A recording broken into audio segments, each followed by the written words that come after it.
दोस्तों, भारत और बांग्लादेश के रिश्ते पिछले कई सालों से दक्षिण एशिया के सबसे महत्वपूर्ण रिश्तों में गिने जाते हैं। 1971 में बांग्लादेश के बनने के समय से ही दोनों देशों के बीच ऐतिहासिक संबंध रहे हैं। पिछले एक दशक में तो दोनों देशों ने बॉर्डर कनेक्टिविटी, ट्रेड और सिक्योरिटी जैसे कई क्षेत्रों में काफी सहयोग भी किया है। लेकिन अब एक ऐसी नदी दोनों देशों के रिश्तों की बड़ी परीक्षा बनती जा रही है, जिसका नाम है तीस्ता।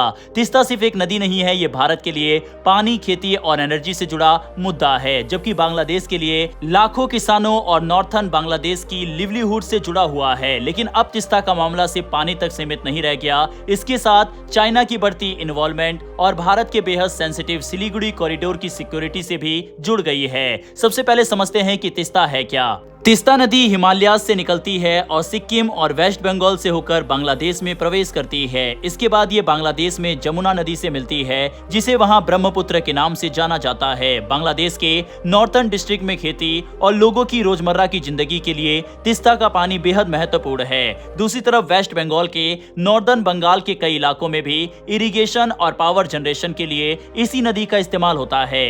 यही वजह है कि तीस्ता के पानी को लेकर भारत और बांग्लादेश के बीच कई दशकों से बातचीत चल रही है। 1980 के दशक में दोनों देश तीस्ता वाटर शेयरिंग को लेकर चर्चा कर रहे हैं। 1980 के दशक से ही दोनों देश तीस्ता वाटर शेयरिंग को लेकर चर्चा कर रहे हैं। 1983 में एक इंटरिम अरेंजमेंट हुआ था, जिसमें लगभग 39% पानी भारत और 36% बांग्लादेश के लिए तय किया गया था, जबकि 25% पानी अनएलोकेट रखा गया था। लेकिन ये व्यवस्था परमानेंट सॉल्यूशन नहीं बन सकी। 2011 में दोनों देशों के बीच एक ड्राफ्ट इंटरिम एग्रीमेंट भी तैयार हुआ, लेकिन उस समय वेस्ट बंगाल सरकार ने इसका विरोध किया। राज्य की चिंता थी कि अगर बांग्लादेश को ज्यादा पानी दिया गया तो ड्राई सीजन में वेस्ट बंगाल के किसानों और लोगों के लिए पानी की अवेलेबिलिटी प्रभावित हो सकती है। इसके बाद से तीस्ता एग्रीमेंट आगे नहीं बढ़ पाया। अब 2026 में ये मुद्दा एक बार फिर तेजी से चर्चा में है। बांग्लादेश की नई सरकार तीस्ता को लेकर एक बड़ा comprehensive management and restoration project आगे बढ़ाना चाहती है। इस प्रोजेक्ट का मकसद सिर्फ पानी बांटना नहीं है,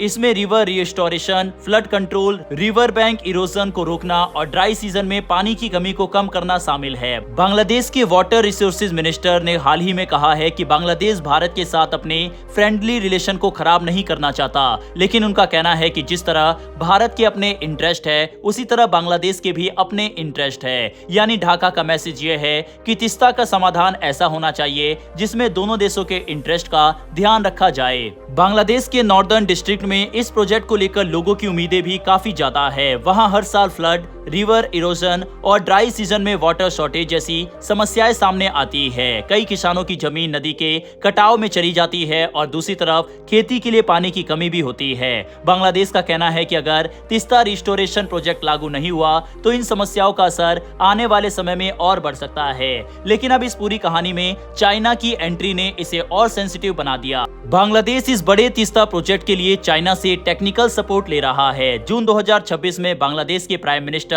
तारिक रहमान की चाइना विजिट के दौरान बीजिंग ने प्रपोज्ड तीस्ता रिस्टोरेशन प्रोजेक्ट की टेक्निकल फीजिबिलिटी स्टडी को तेजी से आगे बढ़ाने में मदद करने की कमिटमेंट दी। यही बात भारत के लिए चिंता का कारण है, क्योंकि तीस्ता का नॉर्दर्न बांग्लादेश वाला क्षेत्र भारत के सिलीगुड़ी कॉरिडोर के काफी करीब है। सिलीगुड़ी कॉरिडोर को अक्सर चिकन नेक कहा जाता है। ये भारत का एक बेहद नैरो लैंड कॉरिडोर है, जो मेनलैंड भारत को नॉर्दर्न के स्टेट से जोड़ता है। इसकी सबसे नैरो जगह लगभग 20 से 22 किलोमीटर तक बताई जाती है। अब सोचिए भारत के नॉर्थ ईस्ट के लिए ये कॉरिडोर कितना इम्पोर्टेंट होगा। अगर किसी क्राइसिस के दौरान ये कॉरिडोर प्रभावित होता है तो मेनलैंड इंडिया और नॉर्थ ईस्ट के बीच कनेक्टिविटी पर गंभीर असर पड़ सकता है।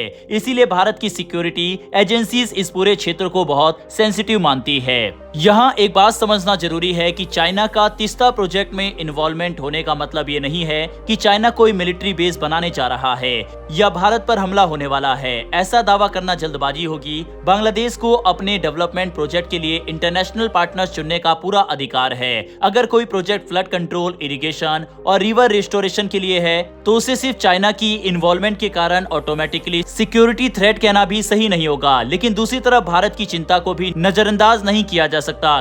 लेकिन दूसरी तरफ भारत की चिंता को भी नजरअंदाज नहीं किया जा सकता, क्योंकि जियोपॉलिटिक्स में सिर्फ आज की स्थिति नहीं देखी जाती, कंट्रीज फ्यूचर पॉसिबिलिटीज को भी ध्यान में रखती है। अगर किसी सेंसिटिव जियोग्राफिकल एरिया में किसी मेजर स्ट्रेटेजिक कॉम्पिटिटर की इकोनॉमिक और इंफ्रास्ट्रक्चर प्रेजेंस लगातार बढ़ती है, तो भारत नेचुरली सवाल पूछेगा कि आगे चलकर इसका स्ट्रेटेजिक इंपैक्ट क्या हो सकता है। यही वजह है कि तीस्ता अब से वाटर शेयरिंग इशू नहीं रह गया। ये भारत बांग्लादेश डिप्लोमेसी, चाइना की रीजनल प्रेजेंस और सिलीगुड़ी कॉरिडोर की सिक्योरिटी, इन तीनों को एक साथ जोड़ रहा है। लेकिन इस पूरे मामले में सबसे बड़ा सवाल है, क्या भारत और बांग्लादेश तीस्ता का कोई प्रैक्टिकल सॉल्यूशन निकाल सकते हैं। भारत की पोजीशन ये रही है कि तीस्ता जैसे मुद्दे पर वेस्ट बंगाल को भी स्टेक होल्डर माना जाना चाहिए, क्योंकि नदी का एक बड़ा हिस्सा वेस्ट बंगाल से होकर गुजरता है और राज्य की अपनी वाटर रिक्वायरमेंट्स है। यही वजह है कि दिल्ली के लिए तीस्ता एग्रीमेंट सिर्फ भारत और बांग्लादेश के बीच बैठकर तय कर देना आसान नहीं है। वेस्ट बंगाल की कंसर्न को भी ध्यान में रखना होगा। दूसरी तरफ बांग्लादेश की प्रॉब्लम यह है कि नॉर्दर्न बांग्लादेश के लाखों लोगों के लिए तीस्ता का पानी से पॉलिटिकल इशू नहीं है, ये खेती और लिवलीहुड का सवाल है। इसीलिए दोनों के लिए बैलेंस बनाना बहुत जरूरी है। यहाँ एक पॉसिबल रास्ता सिर्फ पानी बांटने की बजाय पूरी रिवर बेसिन मैनेजमेंट पर फोकस करना हो सकता है, यानी भारत और बांग्लादेश मिलकर flood forecasting, river erosion control, water conservation, irrigation planning और एनवायरमेंटल प्रोटेक्शन पर काम करें। अगर दोनों देश तीस्ता को एक शेयर्ड रिवर सिस्टम की तरह मैनेज करने लगे, तो शायद से पानी के परसेंटेज पर होने वाली पुरानी बहस से आगे बढ़ा जा सकता है। क्लाइमेट चेंज ने इस प्रॉब्लम को और कॉम्प्लिकेटेड कर दिया है। बारिश का पैटर्न बदल रहा है, फ्लड्स अनप्रेडिक्टेबल हो रहे हैं और ड्राई सीजन में पानी की अवेलेबिलिटी भी कई जगह प्रभावित हो रही है। ऐसे में 1980 या 2011 के पुराने डेटा के आधार पर हमेशा के लिए वाटर शेयरिंग फॉर्मूला तय करना आसान नहीं होगा। दोनों देशों को बदलते क्लाइमेट और फ्यूचर वाटर डिमांड को ध्यान में रखकर फ्लेक्सिबल सिस्टम बनाना पड़ सकता है, और यही वह वजह है जहां भारत बांग्लादेश कोऑपरेशन सबसे ज्यादा जरूरी हो जाता है। दोनों देशों के बीच 24 ट्रांस बाउंड्री रिवर है, यानी तीस्ता अकेली शेयर्ड रिवर नहीं है। इसीलिए अगर तीस्ता को लेकर दोनों देश कोई इफेक्टिव मैकेनिज्म बना लेते हैं, तो इसका फायदा दूसरी शेयर्ड रिवर के मैनेजमेंट में भी हो सकता है। यहाँ एक और इम्पोर्टेंट बात है, तीस्ता और गंगा वाटर शेयरिंग ट्रीटी को एक ही इशू नहीं समझना चाहिए। दोनों अलग अलग एग्रीमेंट है। भारत और बांग्लादेश के बीच 1996 में गंगा वाटर शेयरिंग ट्रीटी हुई थी, जिसकी वैलिडिटी 30 साल की है और ये दिसंबर 2026 में एक्सपायर होने वाली है। इसका मतलब आने वाले महीनों में भारत बांग्लादेश वाटर डिप्लोमेसी के सामने सिर्फ तीस्ता ही नहीं बल्कि गंगा ट्रीटी को लेकर भी बड़ा डिस्कशन होने वाला है। अगर दोनों देशों के बीच ट्रस्ट मजबूत रहता है तो इन इश्यूज को बातचीत के जरिए सॉल्व किया जा सकता है, लेकिन अगर पानी के मुद्दे पर पॉलिटिक्स और जियोपॉलिटिक्स ज्यादा हावी हो गई तो छोटी समस्या भी बड़ी डिप्लोमेटिक इशू बन सकता है। और यही कारण है कि तीस्ता को लेकर भारत को सिर्फ सिक्योरिटी एंगल से नहीं बल्कि डिप्लोमेसी और डेवलपमेंट के एंगल से भी सोचना होगा। बांग्लादेश की लेजिटिमेट वाटर और डेवलपमेंट नीड्स को समझना भारत के स्ट्रेटेजिक इंटरेस्ट में भी है, क्योंकि एक स्टेबल, फ्रेंडली और कोऑपरेटिव बांग्लादेश भारत के लिए ज्यादा बेनिफिशियल है, बजाय ऐसे बांग्लादेश के जो अपने इंफ्रास्ट्रक्चर और स्ट्रेटेजिक पार्टनरशिप के लिए पूरी तरह किसी दूसरे मेजर पावर की तरफ चला जाए। इसी तरह बांग्लादेश को भी समझना होगा कि भारत की सिक्योरिटी कंसर्न को पूरी तरह इग्नोर करना लॉन्ग टर्म रिलेशन के लिए सही नहीं होगा।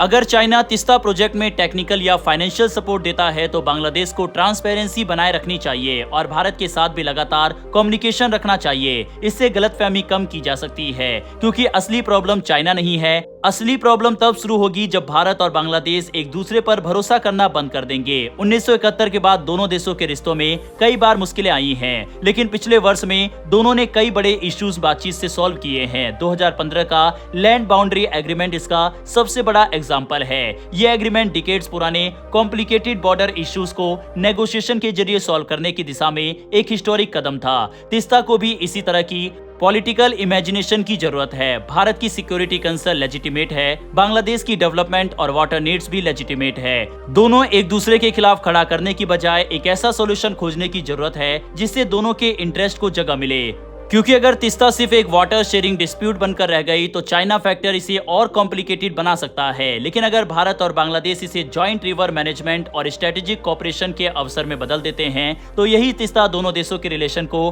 और मजबूत कर सकती है। और शायद यही इस पूरी कहानी का सबसे बड़ा लेसन है। सिलीगुड़ी कॉरिडोर को सिर्फ रोड, ब्रिजेस, रेलवे और मिलिट्री इंफ्रास्ट्रक्चर से सिक्योर नहीं किया जा सकता। एक सेंसिटिव रीजन की लॉन्ग टर्म सिक्योरिटी के लिए मजबूत डिप्लोमेसी भी उतनी ही जरूरी है, क्योंकि बॉर्डर पर सिक्योरिटी फोर्सेस सिक्योरिटी दे सकती है, लेकिन पड़ोसी देशों के बीच ट्रस्ट डिप्लोमेसी से बनता है। खैर, अब दोनों देशों के सामने चॉइसेस साफ है, या तो तीस्ता को एक पुराने वाटर डिस्प्यूट की तरह देखते रहें, या फिर इसे climate change, water management, development और रीजनल सिक्योरिटी को साथ लेकर चलने वाले एक नए मॉडल में बदल दे। आने वाले समय में ये सिर्फ तय नहीं करेगा कि तीस्ता का पानी किसे कितना मिलता है, ये भी तय करेगा कि भारत और बांग्लादेश अपने रिश्तों को कितनी मैच्योरिटी के साथ आगे ले जा सकते हैं। बहरहाल दोस्तों, आपको क्या लगता है कि क्या भारत को तीस्ता प्रोजेक्ट में बांग्लादेश के साथ मिलकर काम करना चाहिए, या चाइना की इन्वॉल्वमेंट को देखते हुए भारत को ज्यादा सावधानी बरतनी चाहिए? अपनी राय कमेंट बॉक्स में लिखकर बताइएगा। वर्ल्ड अफेयर से जुड़ी डेली ऐसी वीडियो के लिए नीचे दिए गए सब्सक्राइब बटन को प्रेस कर बेल आइकन को जरूर दबा लें।